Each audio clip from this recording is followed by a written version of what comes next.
అందరికీ ముందుగా వీడియోని లైక్ షేర్ అండ్ మన ఇట్స్తానా అఫీషియల్ 1 ఛానల్ అయితే సబ్స్క్రైబ్ చేసుకోండి. ఈ రోజు మీకు షాక్ నిచ్చే అప్డేట్స్ అయితే నేను మీ ముందుకు వచ్చేసాను. అండ్ అలాగే నామినేషన్స్ అయితే full fire. Harish mask man బయటకు వచ్చేసాడు.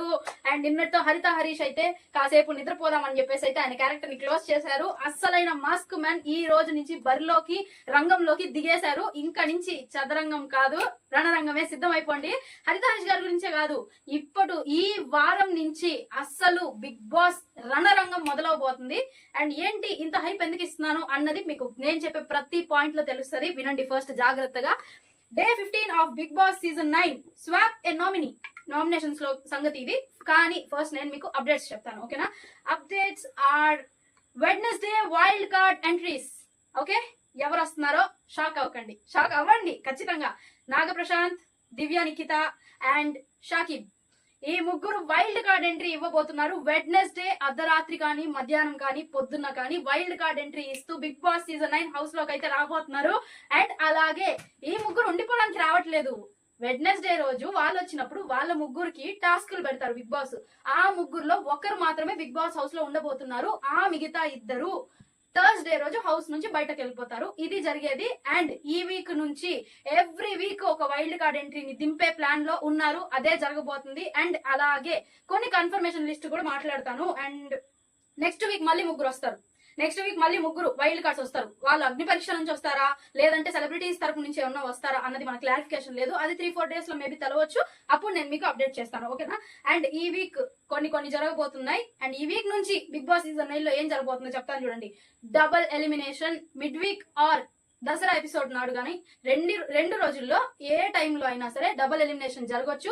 మిడ్ వీక్ ఒకటి, దసరా ఎపిసోడ్ లో ఒకటి జరగొచ్చు. లేదంటే రెండు మిడ్ వీక్ లో అయినా జరగొచ్చు, రెండు అదే ఎపిసోడ్ లో అయినా జరగొచ్చు, చెప్పలేము. అండ్ 2 సీక్రెట్ రూమ్ అయితే తొందరలో ఓపెన్ అవ్వబోతుంది. అండ్ 3 మనం మాట్లాడుకున్న wild cards October 6th or 7th enter అవ్వబోతున్నారు హౌస్ లోకి. అండ్ అదే సెలబ్రిటీస్ మాట్లాడుకున్నాం కదా. అండ్ నెక్స్ట్ వచ్చేసి 2.0 get ready to the battle of 2.0 and ex contestants house లోకి ఎంటర్ అవబోతున్నారు. వాళ్ళలో కన్ఫర్మ్ లిస్ట్ అయితే నేను ఇప్పుడు చెప్తాను. Alekhya Chitti pickles confirmed she is going to be enter in to Bigg Boss season 9 house. And politician Madhuri garu first మనం మాట్లాడుకున్నాం కదా ఆవిడ. And Amardeep Chowdary high chances to be in the Bigg Boss season 9. ఖచ్చితంగా వచ్చే ఛాన్సెస్ 99.99999% ఛాన్స్ అయితే ఉంది. అండ్ అలాగే టేస్టీ తేజ, అవినాష్ వీళ్ళిద్దరిలో ఎవరో ఒకరు రావచ్చు. లేదంటే ఇలాంటి కమెడియన్స్ ని ఎవరినైనా దింపొచ్చు. ఎందుకంటే ఇప్పుడు ఆల్రెడీ ఇమాన్యుయల్ ఉన్నాడు. కొద్దిగా పోటీ కోసం కావచ్చు, లేదా వాళ్ళ కంటెంట్ కోసం కావచ్చు, ఎనీథింగ్. అండ్ ఇంకో విషయం చెప్తున్నా, last but not the least, ఇక్కడ అప్డేట్స్ అయిపోయినాయి. కానీ ఇది నేను చెప్తున్నా పర్సనల్ ఫీలింగ్. ఇది ఏంటంటే సీజన్ 9 హ్యాట్రిక్ హిట్ కొట్టబోతుంది. ఎందుకు అనంటే ఎవ్రీ వీక్ ప్రేక్షకులకి బోర్ కొట్టకుండా మొత్తం టోటల్ ప్లాన్ చేసి పెట్టేశారు బిగ్ బాస్ టీమ్ అయితే మాత్రం. ఎందుకనంటే కొద్దిగా అనిపిస్తుంది కదా, ఎప్పుడు ఇలా మొహాలేనా, ఇంకేం కొత్తలు మనం చూపిరా ఏంటి, అగ్ని పరీక్షలు అంతమందిని పరీక్ష పెట్టారు, ఇక్కడ చూస్తే లింగు అంట ఇలా తీసుకొచ్చేసారు అని చెప్పేసి అనుకుంటారు కదా. సో ఇక్కడ ఎవరికి ప్రేక్షకులు ఎక్కడ కూడా డిసప్పాయింట్ అవ్వకుండా ఉండాలని చెప్పేసి. అండ్ అలాగే ప్రతిసారి ప్లాన్ చేసినట్టు ఏముంటది, రెగ్యులర్ గా జనాలకు కూడా ఓకే ఈ వీక్ అవును 2 వెళ్తారు 3 వెళ్తారు ఇదే అనుకుంటారు కదా. సో ఈసారి ఏంటంటే జనాలకి మనం షాక్ ఇద్దాం అన్న రీతిలో బిగ్ బాస్ టీమ్ అయితే పెద్ద షాక్ ఇచ్చేసారు. అండ్ ఈ అప్డేట్స్ వచ్చినాక నా మైండ్ బ్లాక్ అయిపోయి కాసేపు నేను ఇలా అయిపోయాను. కుష్టి రాలేదులేండి, నిజంగానే షాక్ అయిపోయాను. అండ్ ఇక్కడతో మన అప్డేట్స్ అయితే అయిపోయినాయి. ఇంకేమైనా అప్డేట్స్ వస్తే నేను ఖచ్చితంగా అప్డేట్ చేస్తాను మీకు. Get ready and stay tuned for 2.0 grand launch of Bigg Boss season 9. And ఇప్పుడు మనం వచ్చేద్దామా మన రిధంలోకి వచ్చేద్దాం. ఈ రోజు మనం యాక్షన్లు, రియాక్షన్లు, ఓవర్ యాక్షన్లు చాలా ఉన్నాయి. రీతు ఏడుపు బాత్రూమ్ లో. ఎందుకండి ఎపిసోడ్ స్టార్టింగ్ ఏడుపుతో మొదలు పెట్టారు. ఇంకా ఈ రోజు ఎపిసోడ్ పోయినట్టే దొబ్బినట్టే అనుకున్నా. కానీ ఈ వాటి ఎపిసోడ్ ఉంది. గత 2 వారాల్లో లేని, నామినేషన్స్ లో లేని ఫైర్ ఈ రోజు కనిపించింది నాకు. మా మెయిన్ అసలు మాస్క్ మ్యాన్ ఇచ్చి పడేశాడు. ఆ పాయింట్ లేనిది అసలు పవన్ క్యారెక్టర్ ని ఒక మినీ స్క్రీన్ అన్నట్లు మనకు చూపించేశాడు. మనకు అర్థమైపోయింది. అంటే 2 వీక్స్ లో నువ్వు ఎలా డిసైడ్ చేస్తావు అని మీరు నన్ను క్వశ్చన్ చేయొచ్చు. కానీ ఇక్కడ 2 వీక్స్ అని కాదు, 3 వీక్స్ అని కాదు. రేపు వెడ్నెస్డే మిడ్ వీక్ ఎలిమినేషన్ జరుగుతుంది. వెడ్నెస్డే జరుగుతుందో థర్స్డే జరుగుతుందో తెలియదు. ఆ మిగిలిన ఇద్దరితో ఇంకొకరిని ఎలిమినేట్ చేసినా పంపించేయొచ్చు, చెప్పలేము. కానీ ఏంటంటే ఎప్పుడైనా ఎవరైనా వెళ్ళిపోవచ్చు. ఉన్న రోజులు బాగుండొచ్చు కదా హౌస్ లో. చెడ్డ పేరుతో బయటికి వెళ్తే ఏమొస్తుంది, బయటికి వెళ్ళినా కూడా అబ్బాయి ఈడెవడైతే ఏమి హౌస్ లో ఏం పీకాడని బయటకు వచ్చి బిల్డప్లు కొడుతున్నారు అని అనుకుంటారు. ఫర్ ఎగ్జాంపుల్ చాలా మంది ఉన్నారు సీజన్ 7 లో కానీ సీజన్ 8 లో కానీ చాలా మంది ఉన్నారు. మనం పర్టికులర్ గా పేర్లు ఏం తీసుకోవాలి, కానీ నా పర్సనల్ ఒపీనియన్ ఇది. అండ్ అలాగే ఈ కళ్యాణ్ నాకు అర్థం కావట్లేదు ఎందుకు వచ్చాడు. సరే కళ్యాణ్ గురించి మాట్లాడదాము. ఆ ఎందుకు వచ్చాడు అన్న దాని గురించి కూడా నేను మళ్ళీ మాట్లాడతాను వినండి. రితు ఏడుస్తుంది. ఓకేనా, ఎందుకు ఏడిచింది ఆ అమ్మాయి అందరికి తెలుసు కదా, నన్ను అందరూ ఎవరు నా అనట్లేదు అది ఇది అని చెప్పేసి ఏడిచింది. సరే కళ్యాణ్ వచ్చి ఏమ్మా ఏమైందమ్మా ఇదే అన్నాడు. మీరు కావాలంటే ఎపిసోడ్ రివైండ్ చేసుకొని చూసుకోండి. ఏమ్మా ఏమైందమ్మా అంటే రితు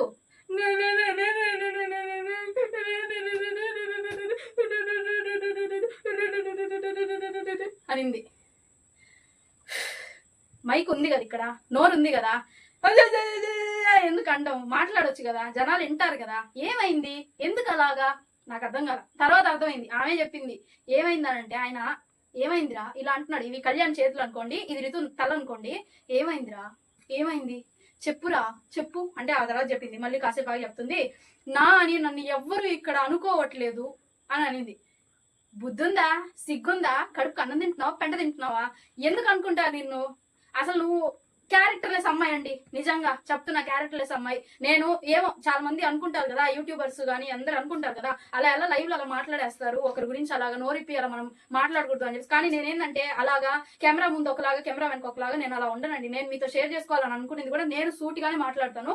అండ్ వీళ్ళు జనాలు చూసే వాళ్ళు నన్ను ఏంది అమ్మాయి ఇలా తప్పుగా అంటుందని చెప్పేసి నన్ను అనుకుంటారేమో, కానీ నేనైతే సూటిగానే చెప్తా. నా నోటికి వచ్చే పదాలే నేను మాట్లాడతాను. ఆ అమ్మాయి నిజంగానే క్యారెక్టర్లెస్ అమ్మాయి, నా కంటికి అయితే అలా కనిపించింది. అండ్ జనాలు కూడా అందరూ అదే ఫీల్ అవుతున్నారు. కాకపోతే మొహం మీద అలా చెప్పలేరు కాబట్టి ఏదో ఒకటి వేసేసి అల్లేస్తారు, అక్కడికి కప్పేస్తారు. అండ్ అలాగే రితు ఈ అమ్మాయి తనుజ వచ్చింది రితు దగ్గరికి, వచ్చి సంజాయించింది. అక్కడ ఒకసారి సంజాయించింది. ఏమని చెప్పింది, అమ్మ ఉన్నారు అన్న ఉన్నాడు, నీ గెలుపు కోసం నీ ఆట కోసం వాళ్ళు చూస్తూ అక్కడ ఎదురు చూస్తుంటే నువ్వు ఇక్కడ ఫేవరిజము అది ఇది అని చెప్పేసి నువ్వు ఇలా ఉండొద్దు రితు, నువ్వు కరెక్ట్ అలా కాదు, కరెక్ట్ ఉండొద్దు, అలాగా కరెక్ట్ గా ఉండు అని చెప్పేసి అయితే తనుజ చెప్పింది కదా. అక్కడ వరకు నేను ఫేవరిజం చెయ్యట్లేదా ఎవరికి, నువ్వు ఫేవరిజం చేస్తున్నావో ఫేర్ అండ్ లవ్లీ పూస్తున్నావో మాకు తెలియట్లేదా, మా కళ్ళు ఏమన్నా దొబ్బినియా లేదు కదా, మేము నాగార్జున సారు అది పనిగా 2 కళ్ళు వేయండి 2 ఇల్లులు అని ఆయన అంత ఇదిగా చెప్తే మేము వేయకుండా ఎందుకుంటాం. 2 కళ్ళు కాదు వెనక 2 ఉన్నా అవి కూడా వేస్తాం మేము. మా ఇంట్లో బిగ్ బాస్ సీజన్ స్టార్ట్ అయినప్పుడు ప్రతి ఫ్యామిలీలో జరిగేది ఏంటి తెలుసా, వాళ్ళ ఇంటి విషయాన్ని వదిలేసి అందరూ ఆ ఇంటి గురించే పట్టించుకుంటారు. అంతగా పట్టించుకుంటే మేము చూసిన ఎర్రోళ్ళం కాదు కదా, నువ్వు ఏం చేసావు నీ ఫేవరిజం గివరిజం ఇవన్నీ మాటలు మా దగ్గర వద్దు కదా, చూసేవాళ్ళు అయితే ఎర్రోళ్ళు అయితే కాదు. కాబట్టి ఆయన్ని డైలాగ్ వద్దమ్మా, కానీ అక్కడ ఏదో కొద్ది సీన్ పండిద్దాం అని చెప్పేసి ఏదో మాట్లాడేస్తా ఉంటది. అండ్ అక్కడతో వాళ్ళ కాన్వర్సేషన్ అయిపోయింది అనుకుంటారేమో, కంటిన్యూ అయింది లాస్ట్ లో. అది కూడా చెప్తా. టెనెంట్స్ కంట ఈ రాత్రి కష్టంగా ఉందంట ప్రియా చెప్తుంది. అంటే ఫస్ట్ టైం కదా అటెండెన్స్ గా, నాకు అనిపించింది ఆహా పడుతుంది బాగా వీళ్ళకి పిడి అని చెప్పేసి అనుకున్నాను. ఎందుకంటే చాలా ఓవర్ యాక్షన్ చేశారు ఓనర్స్, మేమే అది ఇది అని చెప్పేసి కాలు మీద కాలేసుకొని ఊపుకుంటా ఓ అని వాళ్ళని కష్టపెట్టేస్తా, కనీసం టైంకి తిండి కూడా సరిగ్గా పెట్టగా ఇదంతా నా తంటాలు పెట్టారు. సరే ఓకే అది part of the game, okay ఇప్పుడు మీకు ఆ ఛాన్స్ వచ్చింది అనుభవించాలి. ఈ సోది మాటలన్నీ వద్దు. వాళ్ళు ఏ రోజు మనం టెనెంట్స్ లా ఉన్నామని చెప్పేసి ఏ రోజు వాళ్ళు ఫీల్ అవ్వాలా, వీళ్ళెందుకు అంత తెగ ఫీల్ అయిపోతున్నారు నాకు అర్థం కాదా. అండ్ శ్రీజాకి హౌస్ క్లీనింగ్ కదా, అక్కడ అంటే చెప్పింది ఆ అమ్మాయి శ్రీజ చెప్పింది మొత్తం నొప్పులు రా మొత్తం నొప్పులు అనింది. రీతు కదా హౌస్ క్లీనింగ్ ఓనర్స్ కి లాస్ట్ టైం హౌస్ లో, రీతు బాధ నీకు ఇప్పుడు తెలుస్తుందా అని ప్రియా చెప్పింది. శ్రీజ పాప నవ్వుకుంటూ కూర్చునింది. అండ్ కళ్యాణ్ ఎందుకు వచ్చాడు ఇక్కడ చెప్తా చూడండి. అమ్మాయిల జుట్లు లాగడానికి వచ్చాడు, ఇలా సమర్థించడానికి వచ్చాడు, నిమ్మరడానికి వచ్చాడు. ఆయన నాకు తెలిసి ఆ soldier job Bigg Boss house వదిలేసి బ్యాంకాక్ వెళ్ళి థాయ్ మసాజ్ చేసుకోవడం బెస్ట్. ఎందుకనంటే అమ్మాయిల జుట్లు నిమ్మరడంలోనే ఉన్నాడు. ఆ శ్రీజ ఏదో ప్రియాతో నాకు ఇక్కడ నొప్పిగా ఉంది గొడ్డు చాకరీ చేశాను ఈ రోజు అంతా అని చెప్పుకుంటా బాధపడతా ఉంటే ఇలా అంట ఇలా ఆమె జుట్టు అంతలా ఎందుకు వచ్చావు అయ్యా నువ్వు అని అనిపించింది నాకు. ఈయనకెట్టో ఓట్లు పడుతున్నాయి. సోల్జర్ అని చెప్పేసి ఓట్లు వేయకండి బాబు, మీకు దండం పెడతాను. సోల్జర్ అది ఎక్కడో ఇక్కడ కాదు కదా, ఇక్కడ గేమ్ చూసి ఓట్లు వేయండి. అలాంటి వాళ్ళు హౌస్ లో అవసరం లేదు, అలాంటి వాళ్ళు అసలు హౌస్ లో అవసరమే లేదు. కళ్యాణ్ ఒపీనియన్ గురించి ఇమాన్యుయల్ చెప్పిన మాటలు కూడా నేను మీతో చెప్తాను వినండి. అండ్ ఇప్పుడు మనం నామినేషన్స్ వచ్చేసాం ఓకేనా. టెనెంట్స్ అందరూ ఏకాభిప్రాయంతో 5 మెంబర్స్ నామినేట్ చేయాలి. నిన్న మనం చెప్పిన అదే ప్రాసెస్ యాస్టీజ్, కాకపోతే ఇక్కడ ఎందుకో బిగ్ బాస్ కొంచెం తిరకాస్ చేసినట్టు నాకు అనిపించింది. అండ్ వాళ్ళందరూ ఏంటంటే ఏకాభిప్రాయంతో 5 మందిని నామినేట్ చేయమన్నారు. ఇక్కడ కండిషన్ ఏంటంటే అందులో ఒకరు ఖచ్చితంగా టెనెంట్ అయి ఉండాలి. అంటే ఎవరు వీళ్ళు ఈ బ్యాచ్ టెనెంట్ అయి ఉండాలి. ఎవరు వీళ్ళు అగ్ని పరీక్ష వాళ్ళు. ఇంకా బిగ్ బాస్ అన్నారు చెప్పేసరికి రీజన్స్ చెప్పి ఫస్ట్ అందరూ కలిసి సంజన గారిని నామినేట్ చేశారు. అసలు ఆవిడ నామినేట్ చేసిన రీజన్స్ అసలు రీజన్సే కాదండి బాబు. ఎప్పుడో అప్పుడే ఏదో జరిగిందని చెప్పేసి ఏదో పెట్టేసి రీజన్స్ మాట్లాడేయడం. ఇంకా అలాగే ఈ ఏదో పతివ్రత శిరోమణి అని ఏదో అనిందంట రితు చౌదరి అనింది సారీ. అండ్ సంజన వచ్చేసి ఏదో అదే సంథింగ్ గుడ్ విషయం థమ్స్అప్ విషయం అది ఇది మొత్తం కాకపోతే నాగార్జున సార్ థమ్స్అప్ విషయం మాట్లాడొద్దు అన్నారు. కానీ ఈవేందంటే ఎవరు మనకు ప్రియా ఏం చేసిందంటే పర్టికులర్ గా థమ్స్అప్ అని కాకుండా అన్ని మిక్స్ చేసి కొట్టేసి నాకు సంజన గారు నామినేటెడ్ నా దృష్టిలో అని చెప్పేసి ఏదో చెత్త పాయింట్లన్నీ వేస్తారు. నాకైతే అన్ఫేర్ నామినేషన్ అనిపించింది. అండ్ అలాగే సుమన్ శెట్టి గారిని ఆయన ఏమని వేస్తారంటే ఆయన ఒరిజినాలిటీని తీయట్లేదంట, ఇంకా ఒరిజినాలిటీని తీయట్లేదంట. ఆ పాయింట్ మీద ఆయన నామినేట్ చేశారు. అండ్ ఫ్లోరా సైని గారు ఎవరు ఏం చెప్తే అదే చేస్తున్నారు, ఇన్ఫ్లుయెన్స్ అయిపోతున్నారు. ఇప్పుడు నేను వచ్చి మీరు ఇది చేయండి బాగుంటుంది అంటే అది చేస్తున్నారు, కానీ ఆమె సొంతంగా ఆవిడ ఒపీనియన్ తీసుకోవట్లేదు, ఆమెకంటూ ఒక స్టాండ్ లేదని చెప్పేసి అయితే నామినేట్ చేశారు. అండ్ రితు చౌదరి వచ్చేసి ఎక్కడో పతివ్రత శిరోమణి అనిందంట. దాన్ని పట్టుకుని అది బూతే, అంత పెద్ద ప్లాట్ఫామ్ పైన వాళ్ళు అలా మాట్లాడడము, నేషనల్ టెలివిజన్ మాట్లాడడం తప్పే కాదనలేదు. కానీ ఆ అమ్మాయి ఏ సందర్భంలో అనిందో ఏమనిందో ఇదే లాస్ట్ టైం విష్ణుప్రియ మీరు ఎవరన్నా పెద్ద పతివ్రత ఏదో అనింది కదా, రోహిణిని ఇంకా ఎవరినో అనింది కదా, ఆ పరంగా క్లాస్ పీకిలో దాన్ని తీసుకొచ్చి ఇప్పుడు ఏంటంటే రీతు బాగా డెవలప్మెంట్ అయిపోయింది లాస్ట్ సీజన్ విష్ణుప్రియని చూసి. విష్ణుప్రియ క్లోన్ ఏమో అనిపించింది నాకు రితు, నిజంగా అదే 1/2 అనిపించింది. మనం విష్ణుప్రియని మిస్ అయ్యామని ఎక్కడ అనుకోవద్దు. రితుని చూడండి, రితు బాగా విష్ణుప్రియ లాగా అనిపిస్తుంది. అండ్ ఆ పదం మీద రితునైతే అందరు నామినేట్ చేశారు. అండ్ ఇక్కడ ఇంకో విషయం ఏంటంటే రితుని నామినేట్ చేస్తుంటే పవన్ వచ్చేసి నేను నామినేట్ చేయొద్దు అంటలేదు, కానీ మీరు నేను స్లాంగ్ అవమానించట్లా, అతను అలా మాట్లాడుతున్నా నాకు నవ్వు వచ్చింది, నేను అలా మాట్లాడుతున్నాను, నేను అలా అంటలేదు, కానీ మీరు చూసుకోండి ఇంకెవరున్నారు చూసుకోండి అని చెప్పి. అది ఈయన మాస్క్ మ్యాన్ గమనించి, మాస్క్ మ్యాన్ ఏం మాట్లాడదు దీని మీద, అది కూడా మాట్లాడదాం మనం, ఇది గుర్తుపెట్టుకోండి మళ్ళీ మాట్లాడదాం. హరీష్ గారిని వచ్చేసి ఫ్లవర్ రీజన్ వేసి నామినేట్ చేశారు. ఎదవలు ఏమన్నా అర్థం ఉందా, ఎప్పుడు అది అయిపోయింది కదా, దాని మీద నామినేషన్స్ కూడా వేశారు కదా లాస్ట్ వీక్. మళ్ళీ ఈ ఫ్లవర్ ఎప్పుడు ఆయన బిగ్ బాస్ డైనింగ్ ఇచ్చింది వాళ్ళకి ఫస్ట్ వీక్ లో, కొత్తగా వచ్చారు కదా అని చెప్పేసి గులాబ్ పూలతో అంతా బాగా సత్కరించి వాళ్ళని బాగా మంచిగా డెకరేషన్ చేసి పెట్టి ఫుడ్ పెట్టారు. అది ఎప్పుడో ఫస్ట్ వీక్ లో జరిగింది. థర్డ్ వీక్ నామినేషన్స్ లో తీసుకొచ్చి పాయింట్ పెడతా ఉంటే ఏ మనిషికి కాదు అక్కడ ఆయన మాట్లాడాడండి. పవన్ కి అయితే మాత్రం ఇచ్చి పడేశాడు, పులిహోర రాజా అది ఇది అంటే లక్కోర్ అన్నాడు. లక్కర్ నువ్వు చేసే లక్కర్ పనులు అందరికీ తెలుసు. లక్కర్ అంటే భూత్ అని నేను అనుకోవట్లేదు, ఎందుకంటే ఆయన అర్థం చెప్పాడు పులిహోర రాజా అని చెప్పేసి. దాని పదం అంటే మీరు పులిహోర రాజా అని చెప్పండి, అదే నేను ఇదనండి అని చెప్పేసి శ్రీజ కూడా చెప్పింది. కానీ లక్కర్ అన్న అది కరెక్ట్ కాదు అని చెప్పేసి, నాకు దాని పదం అర్థం కరెక్ట్ గా తెలియదు, కానీ ఆయన ఏదో నోట్ స్లిప్ అలా వచ్చేసింది. ఒకవేళ తప్పై ఉంటే ఆయన చేసిన తప్పు మాటే, ఓకే కాదని లేదు. కానీ ఇక్కడ చెప్పాడు ఆయన, నువ్వు ఇందాక నుంచి నేను గమనిస్తున్నాను పవన్, రీతుని నామినేట్ చేసే టైంలో ఇప్పుడు నువ్వు నేను నామినేట్ చేయొద్దని అనట్లేదు, కానీ ఇంకెవరైనా చూసుకోండి అని అంటున్నావు. నీకు అంత సాఫ్ట్ కార్నర్ ఉన్నప్పుడు నువ్వు ఈ నాటకాలన్నీ పడద్దు అది ఇది అని చెప్పేసి బాగా వేసాడు పవన్. ఇతను కలిపి పులిహోర అందరూ చూస్తున్నారు, మాకైతే పెద్ద స్క్రీన్ లో చూపించేశారు. నాకు సార్ నువ్వు తీసుకొని దొంగతనంగా చాక్లెట్లు ఇవ్వడము అది ఇది మేము అన్ని చూసాము, ఫస్ట్ నువ్వు చూసుకొని నేను కడుక్కొని ఆ తర్వాత మాది వచ్చి కడుగు అని చెప్పేసి మాస్క్ మీద కడిగి పడేశాడు పవన్. అయితే నాకు వేరే లెవెల్ అనిపించింది. ఆయన డిఫెన్స్ మాత్రం కేక అంతే. మీరు మిస్ అయ్యంటే మాత్రం ఎపిసోడ్ లో కన్ఫర్మ్ గా చూడండి, అంత డీప్ గా మనకు రాదు. అక్కడ నాకు అర్థమైంది మాస్క్ మీద నిద్ర లేసాడు, ఇంకా ఇది చదరంగం కాదు రణరంగమే అని చెప్పేసి. అండ్ హరీష్ గారిని నామినేషన్ చేసేటప్పుడు కూడా పవన్ చెప్పిన సిల్లీ రీజన్స్ అయ్యే ఇంకా సరే అని చెప్పేసి ఇంకా ఆయన డిఫెన్స్ అయితే సూపర్ చేసుకున్నాడు. కానీ ఓనర్స్ కి ఒక పవర్ ఇచ్చారు ఆల్రెడీ. అంటే నేనేమనుకున్నా అంటే ఇక్కడ ఎండ్ అయిపోయిన నామినేషన్స్ అని అనుకున్నా, కానీ ఇక్కడ ఏంటంటే బిగ్ బాస్ ఓనర్స్ కి ఒక పవర్ ఇచ్చారు. ఇప్పటి వరకు మనకి ఉన్న నామినేషన్స్ ఎవరంటే కళ్యాణ్, ప్రియా, ఫ్లోరా, రితు అండ్ శ్రీజ, రామ్ రాథోడ్ వీళ్ళందరూ కలిసి రామ్ ని కూడా పెట్టారు దాంట్లో. అండ్ హరీష్ గారు వీళ్ళందరూ అయితే నామినేషన్స్ లో ఉన్నారు కదా. అండ్ సారీ ఇది లాస్ట్ లిస్ట్. అండ్ కానీ ఓనర్స్ కి ఏంటంటే ఒక పవర్ ఇచ్చారు ఆల్రెడీ. ఆ పవర్ లో ఉన్న 5 మెంబర్స్ ఏంటంటే 2 మెంబర్స్ మీరు స్వాప్ చేసుకోవచ్చు. స్వాప్ చేసేసి అంటే మీరు ఇప్పుడు ఆల్రెడీ అక్కడ బోర్డు పైన 5 మెంబర్స్ ఉన్నారు కదా, ఆ 5 మెంబర్స్ లో ఇద్దరిని తీసేయండి, ఇద్దరిని తీసి మీరు పెట్టుకోండి, మీరు ఎవరు నామినేట్ చేసుకోవాలనుకుంటున్నారు వాళ్ళని పెట్టుకోండి అని చెప్పేసి అయితే బిగ్ బాస్ పెట్టారు. కానీ ఇక్కడ ఏంటంటే ఫైనల్ లో మాత్రం ఖచ్చితంగా 3 టెనెంట్స్ కన్ఫర్మ్ గా ఉండాలి అని చెప్పేసి అయితే చెప్పారు ఓనర్స్ కి. ఇప్పుడు ఓనర్స్ టెనెంట్స్ ఓనర్స్ కదా, సో వీళ్ళకి చెప్పారు 3 అయితే టెనెంట్స్ కన్ఫర్మ్ గా ఉండాలని చెప్పేసి. ఇంకా ఓనర్స్ ఏం చేశారంటే సంజన గారిని అండ్ సుమన్ శెట్టి గారిని అయితే స్వాప్ చేసి సంజన గారి ప్లేస్ లో కళ్యాణ్ పెట్టారు అండ్ సుమన్ గారి ప్లేస్ లో ప్రియాని పెట్టారు. అండ్ కళ్యాణ్ గురించి చెప్పిన రీజన్స్ చూడండి, అసలు నువ్వు గేమ్ లో ఇంకా దిగలేదు, నువ్వు గేమ్ లో ఆడట్లేదు. ఇమాన్యుల్ చెప్పిన రీజన్స్ ఇవి. ఇంకా నువ్వు గేమ్ లోకి ఎంటర్ అవ్వలేదు బ్రో అని చెప్పేసి అయితే చెప్పాడు. నువ్వు గేమ్ ఆడలేదు, నువ్వు అక్కడ వరకు బార్డర్ అనేది గీసుకొని నువ్వు ఆ లోపలే ఉంటున్నావు, నువ్వు దాని బయటికి రావట్లేదు అంటే కళ్యాణ్ చెప్పిన సమాధానం విని నాకు పక్క నవ్వు వచ్చింది. వీడికి ఎవరు సోల్జర్ జాబ్ ఇచ్చిందని అనిపించింది నాకు. అసలు గేమ్ అంటే ఏంటి బ్రో అని అన్నాడు. నువ్వు చెప్పు గేమ్ అంటే ఏంటి అంటే ఇమాన్యుల్ చెప్తున్నా అన్ని ఉంటాయి. గేమ్ అంటే మనం హౌస్ లోకి వచ్చాక ప్రతిదీ మన గేమే. కాన్వర్సేషన్ కానీ ఏదైనా సంథింగ్ ఫుడ్ దగ్గర నుంచి బెడ్ దగ్గర వరకు మనం లేచినప్పటి నుంచి పనుకోపోయే వరకు మొత్తం టోటల్ ఇక్కడ జరిగేదంతా గేమే. కానీ నువ్వు ఎక్కడ ఉండట్లా, ఎక్కడున్న గోడకి కొట్టిన పిడక ఎలా అక్కడే ఉంటుందో అలా ఉంటున్నావు. నువ్వు ఒక చోట కొడితే ఆ పిడక ఒక చోటే ఉంటుంది మనం లాగేదాకా. ఇంకా బిగ్ బాస్ పిలిచేదాకో లేకపోతే కడుపులో పేగులు అరిచో లేకపోతే ఇది వచ్చో పక్కకి వెళ్తున్నాడు కానీ కళ్యాణ్ అక్కడి నుంచి అయితే కదలట్లేదు అని చెప్పేసి ఇండైరెక్ట్ ఇమాన్యుల్ అయితే చెప్పాడు. మీకు ఇవి అన్వాలిడ్ అనిపిస్తే నాకు కామెంట్ చేయండి, ఎందుకంటే నాకైతే పర్ఫెక్ట్ రీజన్స్ అని అనిపించింది. అసలు కళ్యాణ్ అన్ఫెయిర్ గా ఆడుతున్నాడు. అసలు ఫస్ట్ ఆఫ్ ఆల్ ఆడట్లేదులేండి, ఇంకో అన్ఫెయిర్ దగ్గరికి వెళ్లే బదులు ఫస్ట్ ఆఫ్ ఆల్ అతను ఆడట్లేదు. అసలు అతను హౌస్ లోనే వేస్ట్ అని నాకు అనిపిస్తుంది. అతని ప్లేస్ లో బాగా ఆడే ప్లేయర్ కి ఛాన్స్ ఇస్తే బాగుంటుంది అనిపిస్తుంది. అండ్ ఫ్లోరా గారు అయితే పాయింట్ సూపర్ చెప్పారు. అండ్ ఏంటంటే హరీష్ గారు నామినేషన్స్ లో చెప్పారు ఒక మాట ఏంటంటే, నిన్నటి వరకు ఇప్పుడు బాత్రూమ్ డ్యూటీ అంతా ఈ ప్రియాది కదా, డాకిని కదా. సో హరీష్ గారు ఏం చెప్పారంటే, నిన్నటి వరకు నేను బాత్రూమ్ లోకి అంతా నేను వెళ్ళొస్తూ ఉన్నాను కదా, నార్మల్ గా నాకు ఫ్రీగా ఉంది, కానీ ఇవాళ నుంచి పొద్దున్న నుంచి నాకు బాత్రూమ్స్ అసలు నచ్చట్లేదు అని చెప్పేసి చెప్పారు హరీష్ గారు. ఆ మాటకి ఫ్లోరా ఇక్కడ పాయింట్ రేస్ చేసింది. ప్రియా పాయింట్ రేస్ చేస్తే ఇంకా ఫ్లోరా ఏంటంటే పాయింట్ కి కతక్కుమని ఇచ్చిన ఆన్సర్ అయితే చెప్పింది ఫ్లోరా, నువ్వు ఇవాళ నుంచి తీసుకున్నావు కదా బాత్రూమ్ డ్యూటీ మొత్తము, నేనున్నన్ని రోజులు నేనెంత నీట్ గా పెట్టాను బాత్రూమ్ నాకు తెలుసు.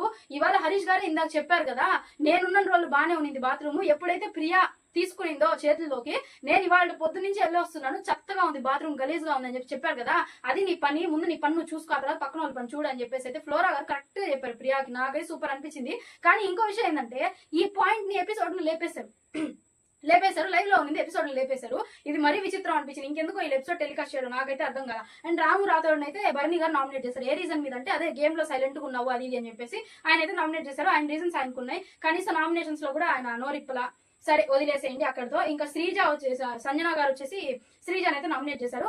సంజన గారు మాట్లాడుతుండగా బర్నీ అండ్ రితు ఇద్దరు కూడా వచ్చేసి పాయింట్ టు పాయింట్ కలిపారు సంజన నామినేట్ చేయడంలో. ఎందుకంటే నీతో మాట్లాడడానికి కూడా ఎవరు ఇంట్రెస్ట్ చూపించట్లేదు, ఎందుకంటే ఎదుటి మనిషి మాట్లాడుతుంటే ఆ మనిషి మాటను పూర్తి చేయకుండా నో రెస్పాన్స్ పడిపోతున్నాను అన్న రీతిలో సంజన గారు అయితే నామినేట్ చేశారు. అండ్ అదే రీజన్స్ చెప్పి బర్నీ గారు అండ్ రితు కూడా మధ్యలో దూరి చెప్పింది. ఓకే, అక్కడతో నామినేషన్స్ కంప్లీట్ అయిపోయినాయి కదా. అండ్ ఇంకా టోటల్ ఇక్కడ లిస్ట్ చూసుకుంటే వచ్చిన వాళ్ళ nominations Kalyan, Priya, Ritu, flora and Harish, Ram, Sreeja వీళ్ళందరూ అయితే నామినేషన్స్ లో ఉన్నారు.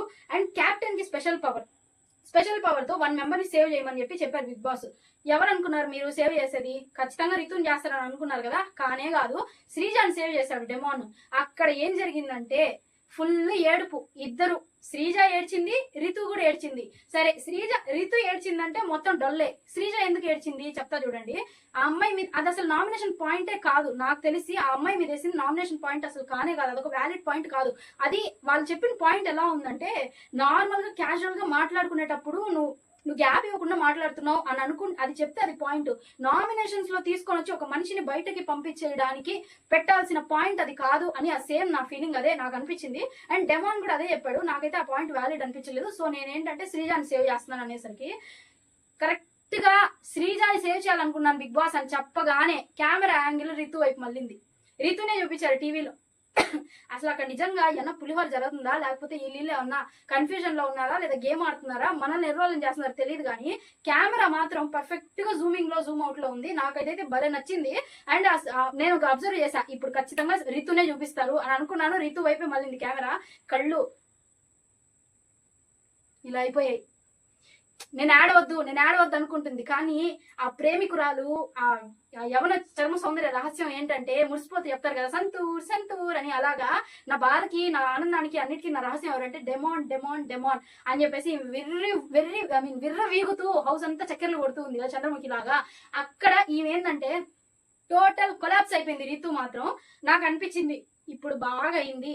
నాకు తెలిసినంత వరకు డెమాన్ అనే కాదండి, మాక్సిమం అబ్బాయిలు అందరూ ఏంటంటే, ఒక అమ్మాయి క్లోజ్ గా మాట్లాడితే ఏ అబ్బాయి అయినా ఖచ్చితంగా క్లోజ్ గా మాట్లాడతాడు, రాసుకొని పూసుకొని తిరుగుతాడు. అదే ఆ అమ్మాయి ఇప్పుడు డెమాన్ రితుతోనే ఎందుకు అంత క్లోజ్ గా ఉన్నాడు, శ్రీజాతో ఎందుకు అంత రాసుకొని పూసుకొని తిరగట్లేదు, తనుజాతో ఎందుకు తిరగట్లేదు, ప్రియాతో ఎందుకు తిరగట్లేదు, వీళ్ళెవ్వరితో తిరగనంత. ఇప్పుడు సంజన గారికి ఏం తక్కువ అందంగా ఉంటారు, ఫ్లోరా గారికి ఏం తక్కువ ఆవిడ కూడా అందంగా ఉంటారు, వీళ్ళందరితో లేనిది రితుతోనే ఎందుకు అంత క్లోజ్నెస్ నాకు అర్థం కాల. ఆర్య 2 మళ్ళీ చూస్తున్నాను నేను, ఎన్నిసార్లు చూడాలి నాకైతే అర్థం కావట్లేదు. ఇక్కడ నవదీప్ ఎవరో అల్లు అర్జున్ ఎవరో నాకు తెలియట్లేదు, కానీ కాజల్ మాత్రం రితునే. వాళ్ళిద్దరిలో కన్ఫర్మేషన్ మాత్రం మనకి సీజన్ ఎండింగ్ లో వస్తుందేమో, లేదంటే ఇది కూడా ఒక అజాత శత్రువులాగా అయిపోయి ముగ్గురు విడిపోతారో, లేకపోతే ఇంకా అంతే అక్కడతో డిస్కంటిన్యూ అయిపోద్దో ఆ స్టోరీ మనకైతే తెలియదు. కానీ నాకు అనిపించింది రితు ఇప్పటికైనా కళ్ళు తెరుచుకుంటే బాగుండు అని అనిపించింది. ఎందుకనంటే అతను ఈ అమ్మాయి మాట్లాడుతుంది కాబట్టి అతను మాట్లాడుతున్నాడు, ఈ అమ్మాయి పోయి రాసుకొని పూసుకొని తిరుగుతుంది కాబట్టి అతను తిరుగుతున్నాడు, ఈ అమ్మాయి కళ్ళల్లో దాన్ని కారుస్తుంది కాబట్టి, అదే ప్రేమని కారుస్తుంది కాబట్టి అతను వచ్చి ఈ అమ్మాయికి అట్రాక్ట్ అవుతున్నాడు అని చెప్పేసి నా ఫీలింగ్. కానీ డెమాన్ ఇవాళ ఏం ఆలోచించుకుని ఉంటాడంటే, నేను ఇప్పుడు కూడా రితుని గనక సపోర్ట్ చేసి ఆ అమ్మాయి ఫోటోని గనక బోర్డు మీద నుంచి తీసానంటే చెప్పుతో కొట్టారు, నన్ను చెప్పుకి పేడ అద్ది మరీ కొడతారు అని అనుకొని ఉంటాడు డెమాన్. ఖచ్చితంగా అదే చేస్తారు.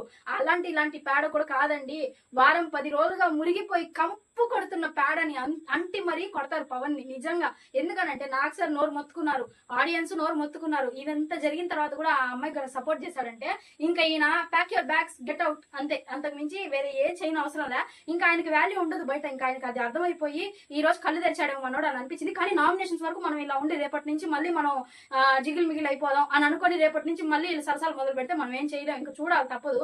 సో అక్కడ ఏం జరిగింది, ఇక్కడ ఏం జరిగింది అన్న దాని గురించి మనం నామినేషన్స్ అయితే క్లియర్ కట్ గా మాట్లాడుకున్నాం కదా. కానీ ఈ నామినేషన్స్ లో సేవ్ అవ్వబోయేది ఎవరు, ఎలిమినేట్ అవ్వబోయేది ఎవరు అన్నది ఓటింగ్స్ పైన ఆధారపడి ఉంటది కదా. కానీ ఇక్కడ ఇంకో విషయం ఏంటంటే, లాస్ట్ లో రితు ఎపిసోడ్ ఎగర కొట్టేశారో లేకపోతే రేపేస్తారో కంటిన్యూ నాకు తెలియదు. కానీ రితు ఒక మాట అనింది, డెమాన్ నా హార్ట్ బ్రేక్ అయిపోయింది అని చెప్పేసి. ఎందుకు బ్రేక్ అయింది అని అంటే, నువ్వు నన్ను సేవ్ చేస్తావు అన్న ధైర్యంతో ఆ నామినేషన్ ని నేను తీసుకున్నాను, కానీ నువ్వు శ్రీజాన్ సేవ్ చేసావు అని చెప్పేసి బోని ఏడుపు. ఇంకా మనోడు ఏం చెప్తాడో ఏమో మరి, రేపు తెలుస్తుందా లేకపోతే ఇంకా దాన్ని కట్ చేసేసాడో తెలియదు. కానీ చూద్దాం, రేపు ఎపిసోడ్ లో ఏమన్నా వస్తుందేమో. నాకు ఇక్కడ ఇంకో విషయం అర్థమైంది ఏంటంటే, ఈ రీతు మారదు, కుక్కతో ఒక వంకరే, ఇది మారదు, ఈ జన్మలో మారదు. ఇప్పుడు హౌస్ లో ఉన్న రోజులు డెమాన్, బయటికి వెళ్ళాక ఇంకెవడో అంతవరకు కానీ అమ్మాయి క్యారెక్టర్ మారదని నాకు అర్థమైపోయింది. సో అలాంటి వాళ్ళని ఎంకరేజ్ చేయకండి ప్లీజ్. అలాంటి వాళ్ళు ఏంటంటే కంటెంట్ ఇస్తారు బానే ఉంటది, కానీ అలాంటి వాళ్ళు సమాజంలో కరెక్ట్ కాదు. పైగా అదొక మినీ సొసైటీ, అసలు కరెక్ట్ కాదు వాళ్ళు ఉండడం. కానీ ఓట్స్ ద్వారా మనం తేల్చాలి. ఈ వీక్ అయితే నామినేషన్స్ లో ఉంది కదా రీతు, చూసుకోండి మరి. ఇంకా చూద్దాము గేమ్ ఎవరు ఎలా ఆడతారు ఏంటి అనేది. అండ్ ముఖ్యంగా వైల్డ్ కార్డ్స్ అయితే రాబోతున్నారు, ఇంకా రచ్చ మోగబోతుంది. నేనైతే ఫుల్ గా అనుకుంటున్నా దివ్య నిఖిత ఉంటదేమో హౌస్ లో అని అనుకుంటున్నా. ఎందుకంటే అన్ని టాస్కులు, అన్ని విధాలుగా కాంట్రవర్సీస్, ఇట్లా ఏమైనా గొడవల్లో వాటి అన్నిట్లో ఇన్వాల్వ్మెంట్ ఎక్కువ ఉంటది దివ్య నిఖితది కాబట్టి బాగా నెగ్గుద్దేమో అని అనుకుంటున్నాను. మేబీ తెలియదు, బై లక్ నాగప్రశాంత్ ఉండొచ్చు అండ్ అలాగే షకీబ్ కూడా ఉండొచ్చు, తెలియదు. కానీ వాళ్ళు పెట్టే టాస్క్ ని వాళ్ళు ప్రూవ్ చేసుకొని ఎవరు ఉంటారా ఎవరు వెళ్తారా అన్న దాని గురించి కూడా మనం మాట్లాడుకుందాము. అండ్ ఇంకో విషయం వచ్చేసి, ఇంకా నామినేషన్స్ చాలా హోరాహోరీగా జరుగుతాయి. ఎందుకనంటే ఓటింగ్స్ మిడ్ వీక్ లో ఎలిమినేషన్ ఉంది కాబట్టి ఫుల్ హెవీగా ఓట్లు పడుతూనే ఉంటాయి. గేమ్ చూసి ఓట్ వేయండి. ఎందుకు అనంటే అది కూడా చెప్తాను రీజన్. థర్డ్ వీక్ లో ఉన్నాం కదా, ఈ వీక్ చాలా సిల్లీ రీజన్స్ తో నామినేషన్స్ అయితే పడినాయి. కొంతమందికి అన్ఫేర్ గా నామినేషన్స్ పడినాయి అని నేను అనుకుంటున్నాను. కానీ గేమ్ చూస్తున్నారు కదా, దాన్ని బట్టి మీరైతే ఓట్స్ వేయండి, ఫుల్ జెన్యున్ గా వేయండి ఓట్స్. ఎలాంటి మనకి చెత్త చెదరం అంతా వద్దు, గేమ్ చూసి వేయండి. కంటెస్టెంట్స్ ని చూసి అసలు వేయొద్దు, వాళ్ళ గేమ్ ని చూసి మాత్రమే వేయండి. మంచిగా హౌస్ లో ఉండాలి అని అనుకున్న వాళ్ళు మాత్రం హౌస్ లో ఉండాలి. చెత్త చెదరం అంతా మనకి హౌస్ లో, మన ఇళ్లలో మనం కూడా చెత్త పెట్టుకోం కదా, అలాగే బిగ్ బాస్ హౌస్ నుంచి కూడా చెత్తను తీసిపడద్దు. ఈసారి మనకి 2 ఛాన్సులు ఉన్నాయి కాబట్టి, డబుల్ ఎలిమినేషన్ కాబట్టి బాగా ఇంకా మన సత్తా చూపించాలి. ఓట్లు గుద్దేయండి బాగా. నెక్స్ట్ వీడియోలో కలుసుకుందాం. వీడియో నచ్చితే లైక్ షేర్ చేసేయండి అండ్ మన ఛానల్ సబ్స్క్రైబ్ చేసుకోండి. నెక్స్ట్ వీడియోలో కలుసుకుందాం. అంటే నేను చాలా right Tata. Please comment, like, share and subscribe.